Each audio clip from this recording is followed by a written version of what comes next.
When support sounds like sabotage, the friend who might have told you not to go for it. Have you ever shared your big dream with someone you thought was in your corner, only to walk away feeling smaller, He's one of the best second scientific guessing, minds we have or today. like maybe you're aiming too high? Yeah, this episode is for you. We're peeling back the layers of what it really means when someone tells you, I'm just looking out for you. But their words feel more like chains than wings. Hi, I'm your girl, the real Camilla Flynn, and you're now listening to Frequencies.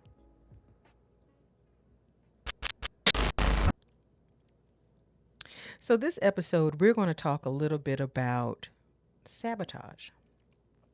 And I'm just going to read some things and see if this resonates with your spirit. And maybe you've even heard somebody say some of these quotes to you. Let me know what you think. Are you sure that's realistic? You know, people don't really make money doing that. I just don't want to see you disappointed. These aren't always said with malicious intent, but they plant seeds of doubt. And often they're more about them than about you.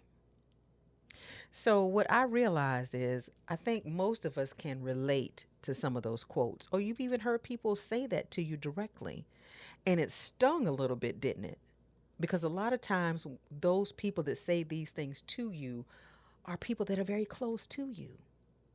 And these are people that at times you've shared your innermost, deepest thoughts about inventions and things you want to do, only for them to kind of give you that little like dog look. You know, your dogs, when you call them and they kind of tilt their head and it's like, huh? And that can be very hurtful. So I have some experiences, and I want to share a little story. Someone shared with me the other day, and my heart just sank for her. This young lady wanted to apply for a job, and the person that she thought was her dear friend told her, "I don't think you have the personality to do that. I don't think you would fit in doing that type of work. I don't think you're ready to do that." And when she said it to me, what her so called friend said to her, I immediately got angry. I got angry. I got angry for her. She felt like, well, she didn't mean it like that. Yes, she did. She meant it exactly how it sounded.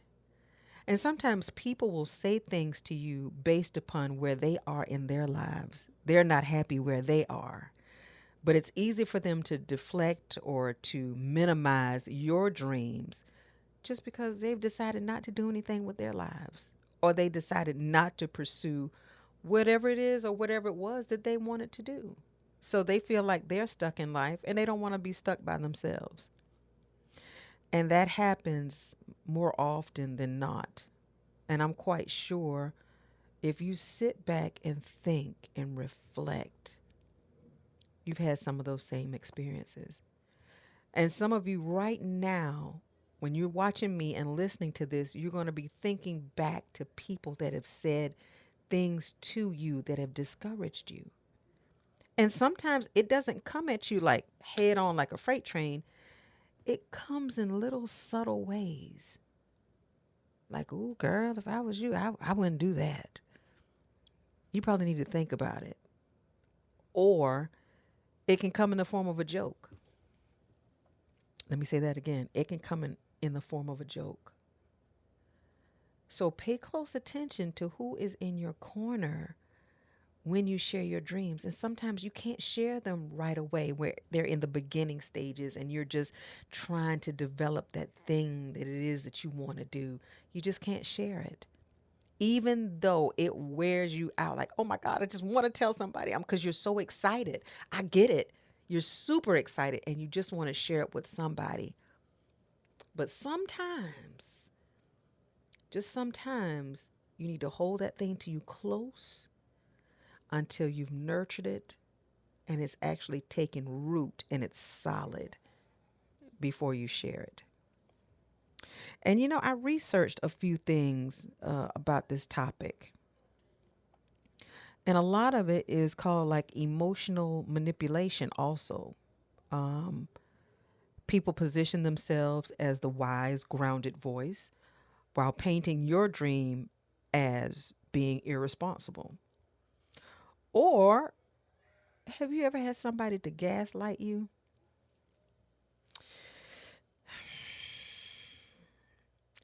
That is the absolute worst.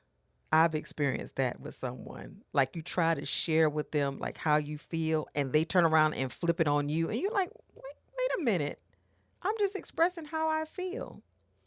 So there's so many things mixed up into the sabotaging from people that you thought were your friends. And at some point in your life, you always have to do these little minor check ins or reassessments of yourself and of your life. And even as you grow, you evolve, you change. And sometimes your friend circle, it changes. And it's not that you love people any less, but there are times when you actually outgrow people. And you have to think about those friends that will actually tell you, what can I do to help you? I see you doing this, those that'll cheer you on. And I'm not saying to have all just yes people in your corner all the time, because you do need people that'll tell you, you know what? No, you don't need to do that. Or no, I need you to rethink that thing.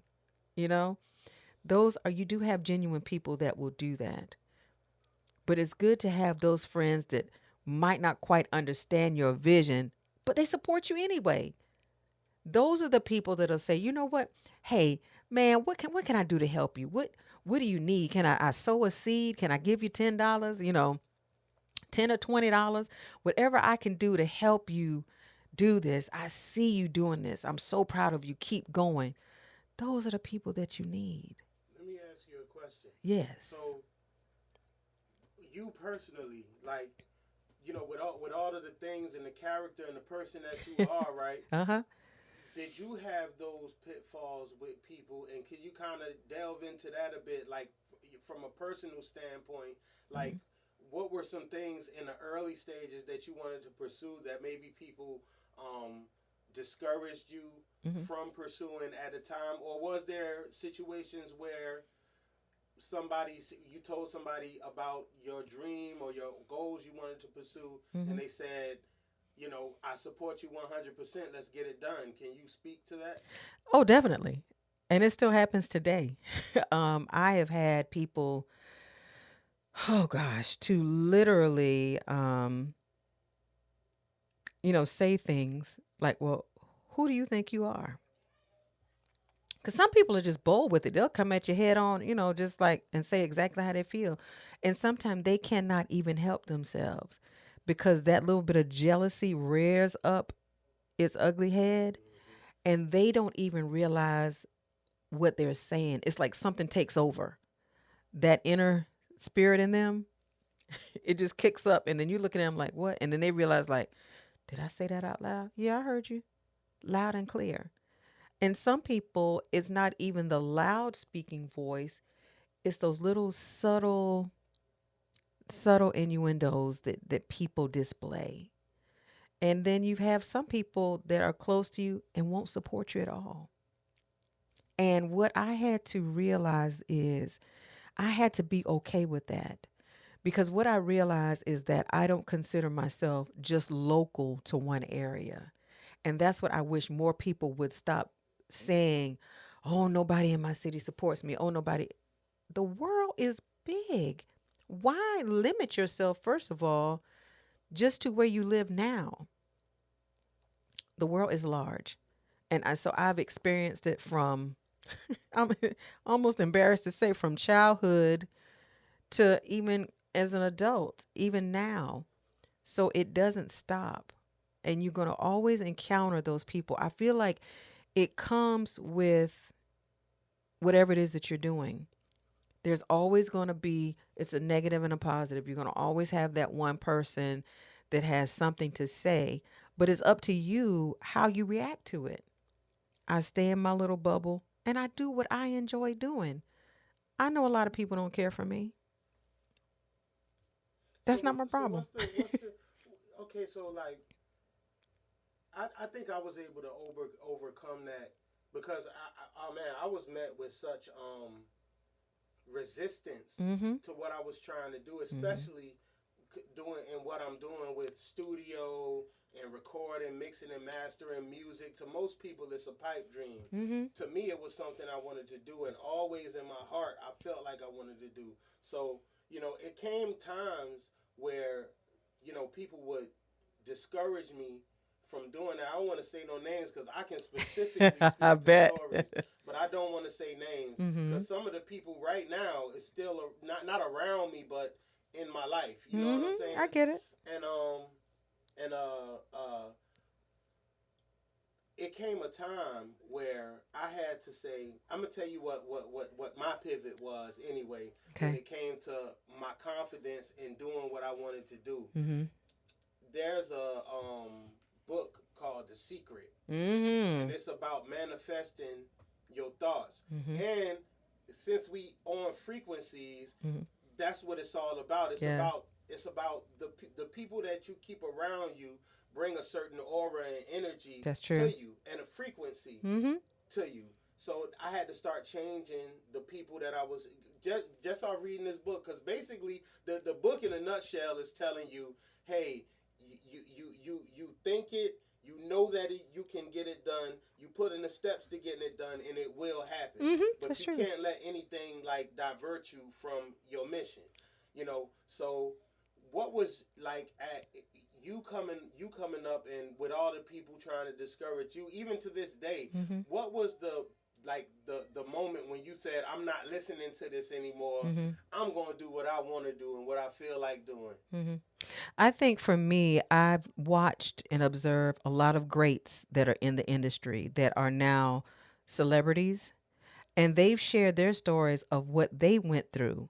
So I realized it's not just me. Anytime there's anybody that's trying to do something great, it's going to always be met with resistance. So it comes along with it, but it's up to you to push through that and not let people around you discourage you from what you know God planted inside you. Because a lot of people will do that. They'll give you the, oh, you don't have no money to do that. You don't have the education to do that. You didn't go to school. You didn't do this. I know some people with a third grade education that are millionaires. Right. So it's not even about degree and all these elemental P's behind your name. And it's no discredit to anybody who has that. I have education. Okay, that's fine. But don't discourage someone who does not, because I feel like great things come from small beginnings. So it doesn't matter, but you have to find it within yourself to push past those people. So for me, when I saw other people and heard other people share their struggles, share, the things that, came up against them when they were trying to do things, I was like, God, if they managed to push through all of that, why can't I? Right. So I've just made a hard pivot to where I decided to, one, go for it. I didn't have any choice. Like I'm at the age now where, if not now, when? Right. If not when, when will it ever happen? So I had to make up my mind to do that. The second thing I decided to do for myself was to set boundaries with people. And that's one thing people do not like. Right. It's like dealing with some of the vampires, I guess, on Sinners. Like they wanted to come in and they wouldn't let them in that barn, Mm-hmm. and they was outside hissing and spitting and all of this stuff. People have a hard time when you set boundaries for yourself. But what you have to do is do what's best for you. Right. It's not about anybody else, because what I found myself doing, sacrificing myself for everybody else because of what I thought they wanted, what they wanted. What about me? And more people should be like, what about themselves? Like, think about what it is that you really, really want for yourself. Block out any negativity. And so you have to be mindful who you even allow to bring you stuff. I don't have time for that. I get in my zone. That's why I'm flying. I do every day what I enjoy doing. And that's all what matters the most. And I think if people did that, you really don't have time for all that other craziness because you're busy focusing on you. So whatever they got going on, whatever they, and see, people are always going to have an opinion. People are going to always talk about you, good, bad, or indifferent. But even those that say the negative, there's still more positive that outweigh all of the negative things that people say about you. So I tell people, push, go for your dreams, because you got everything inside of you, what it takes to make it happen. Even if you sit there and say, you know what, I don't have a dime in my bank account, I don't have $5 or $10. When I tell you, it does not matter. I have had people to bless me. Like I used to hear about people saying all the time, "Oh, I got a check out of them in the mail just by happenstance. Or somebody cash at me money." That has happened for me.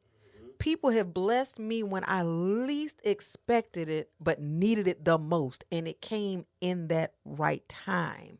Because I just feel like that's how God works. He has planted people in my life that have helped me, people that don't know me and might have just met me out eating a sandwich downtown. Oh, what do you do? Just because maybe when I'm dressed, I like the shirt you got on. Then it leads into conversation. And then they realize, oh, well, I'm an investor. I'm a this. Maybe I can help you. And that's just how God positions people in the world. It doesn't have to be right here in your city. You could be out of town anywhere and meet people that are willing to help you. So that's what I decided to do. I decided to go for it. So what? Let's go to the youth, the kids, right? So just a quick example. My daughter right now is really into art. Like she loves to draw. She loves to paint. I mean, like can draw. You like sitting there. That's the way incredible. She's 9 years old, I love it. and she got a YouTube channel and everything. And we try to encourage her to Mm-hmm. want to do that, right? Yeah. As a parent, even though you encouraging your kids to do what they want to do, like, is there any kind of lines you should draw in the sand as to what they can what dreams are realistic or not for them? Should you cultivate what they want to do regardless of what it is, as long as it's positive? Or like, what's your thoughts on that? Let me tell you, I feel, and this is just my opinion, I feel we should cultivate their dreams because so many times we as people, okay, this is twofold.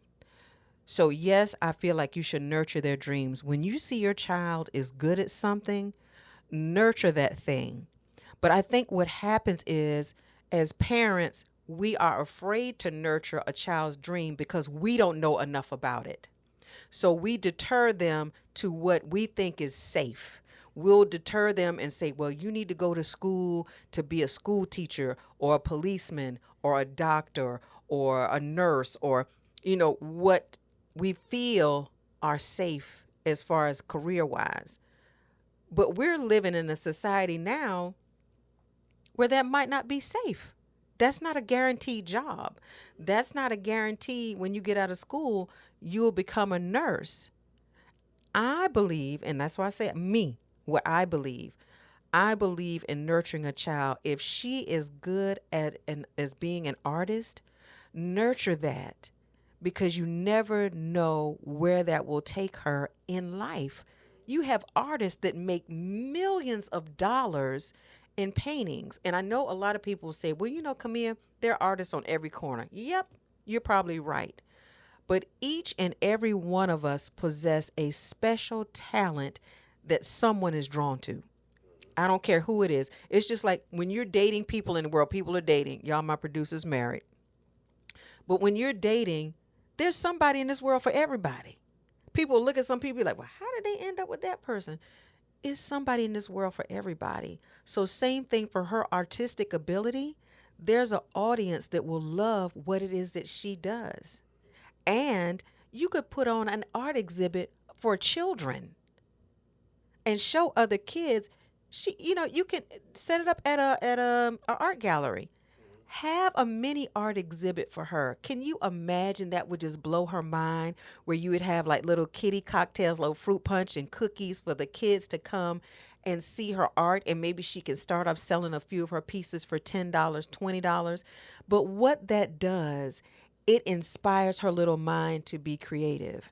And I feel like if more children now had someone to pour in them creatively and nurture that, I don't feel like a lot of our kids would get in as much trouble as they do.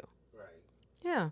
Right. I'm 100%. And that's noted Mhm. too. I like that idea. Yeah. That's absolutely. But also in the world we live in now, I remember my oldest daughter had told me when she was like 16, Mhm. and she said, "Dad, I don't think I want to go to college." And the first thing I said was, "What do you mean? Like, Yeah. are you crazy?" Because she was like, she loves to dance.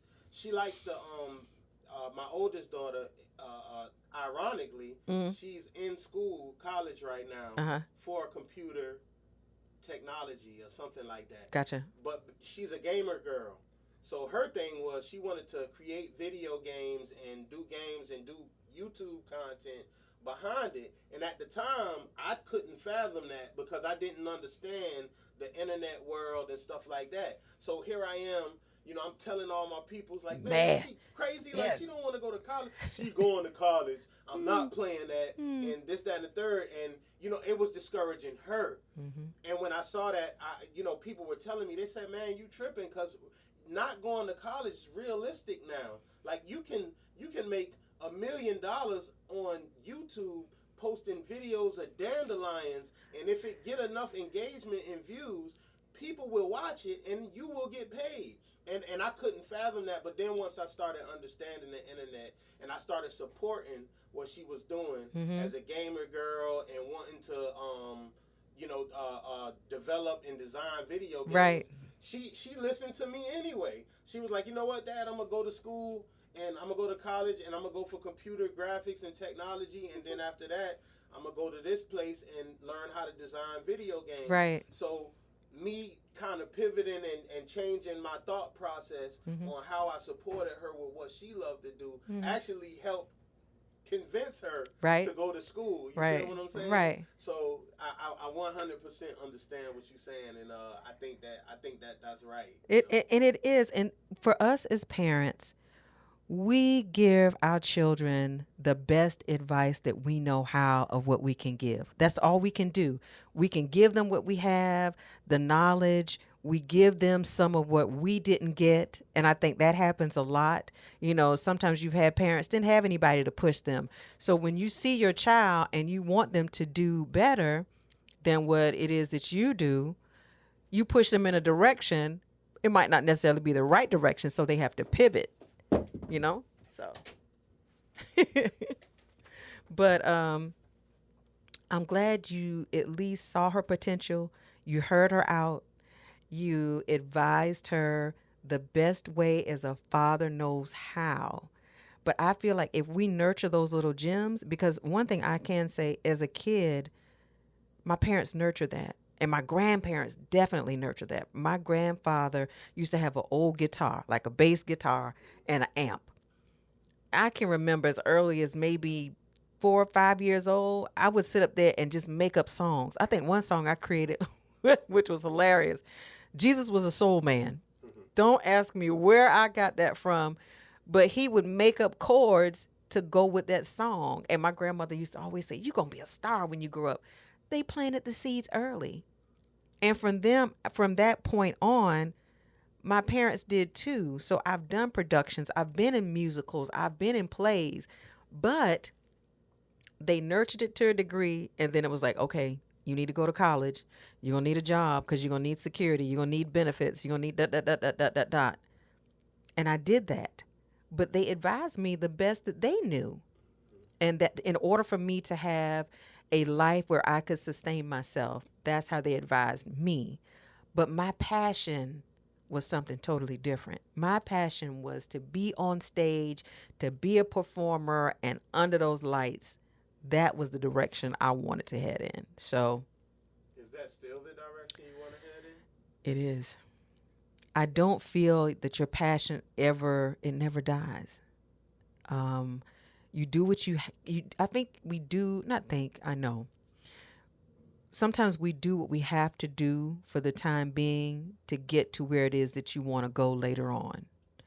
And so you make sacrifices, you work hard, you save money, and you do what you feel like you need to do And so every now and then, I put my pinky toe back into the film industry, something I love. I got a few things coming up. We'll talk about that at another date.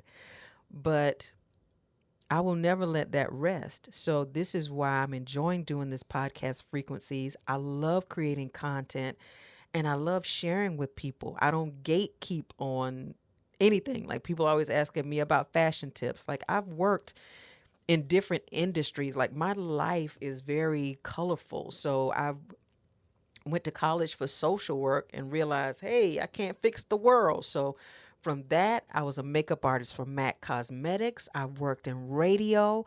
Like I've done all of these things, but I feel like all of these components together created me to being the person that I am today. So it all fits. It all works. So yeah. Frequencies. Right, right. It all go back to It frequencies. it does. I mean, when I look over my lifespan, I have always managed, God has always managed to place me in rooms with celebrities. Like, God just gives you glimpses of things all along, and you don't pay it attention until like fast forward down the road. It's almost like, and I'm not trying to be morbid, it's like when someone close to you passes away, after they're gone, you manage to go back and reflect on some things that they said. You'd be like, you know what? He did say so and so. And I remember she said such and such and such. You don't think about it at the time because you're in the moment and everything is happening in real time. But when you go back and reflect, you're like, wow, that was a pretty awesome moment, And I'll share a nugget, one nugget, not to drag it out. I went to New York some years ago with a dear friend of mine, and we used to work together. And she said, "Hey, um, I want you to go to this event with me in New York." I was like, "Cool." And she said, "Yes, a formal event, and we're gonna have a great time." She never gave me the name of the event. All I knew it was going to be at the Lincoln Center, if I'm not mistaken, in New York. When we went, I wasn't even paying attention to who was in the room because once we got in there, they dimmed the lights, and it was actually the first Trumpet Awards. And out of all the pictures there, the only person I took a picture with was Al Sharpton. But she and I talked about the event like maybe 4 or 5 years later. Some of everybody was in that room. And at the time, even she wasn't the vice president then, Kamala Harris was there. Russell Simmons was in the room. Down 2 rows in front of me, Lamont Rucker was there. Like I was surrounded by all of these celebrities, and for whatever reason, that didn't phase me. But here again, just reflecting, like, wow.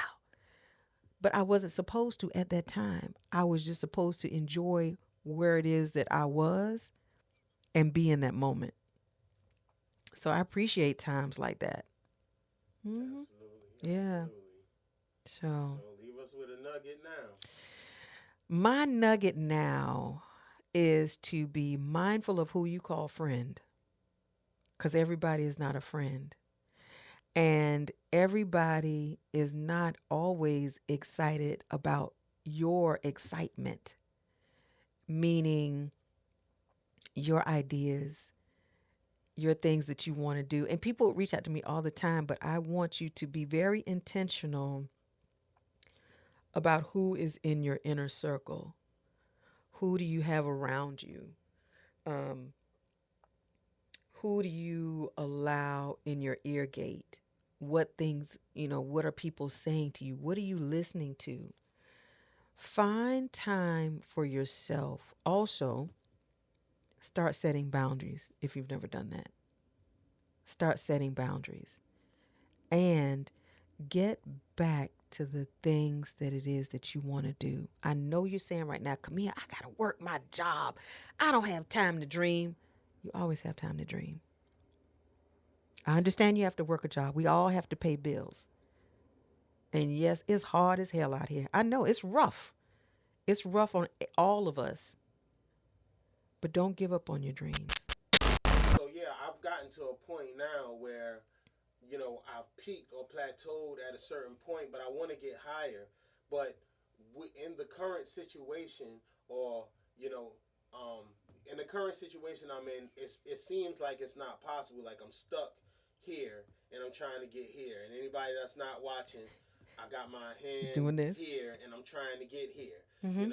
So I'm looking to get around like-minded individuals, people who doing better than me, people with business mind and acumen that's way better than mine that can kind of help me grow and get to the next point. I think that that's the level that I'm at, and in order to do that, I think in order to get that done, I'm loving the conversation that we just had Right. about setting those boundaries and getting the right people around you. Because even if you got good people around you, if y'all vision, if y'all goals, if they don't align, y'all don't have to have the same goals, but you have to have the same drive. Yeah. You got to have the same business acumen. You got to you got to want to progress more. If you stuck where you at and you comfortable with that, then I love you to death, and you more than you're more than welcome to be comfortable.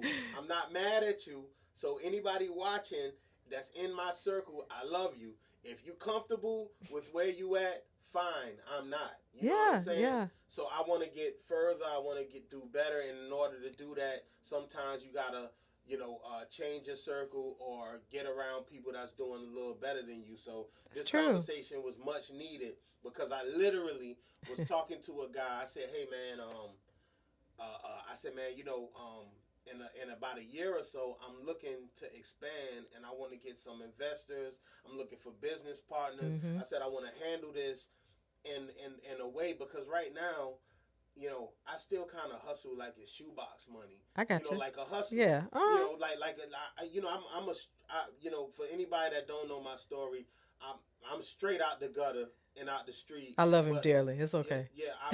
I'm straight out the hood. I made some mistakes in my life, but I came up. We all came out, and we'll talk about some of these things Yeah. in the future as far as some of the things the pitfalls that I had to overcome, throughout the years and stuff like that. But I still live, even though I have my own business, I work it like a hustler. Like the same way I used to hustle in the street, I work my business that way. It's a gift because my work ethic is through the roof, but it's a curse because I need to learn to be a better business. You need strategies. And so what you need is a good mentor.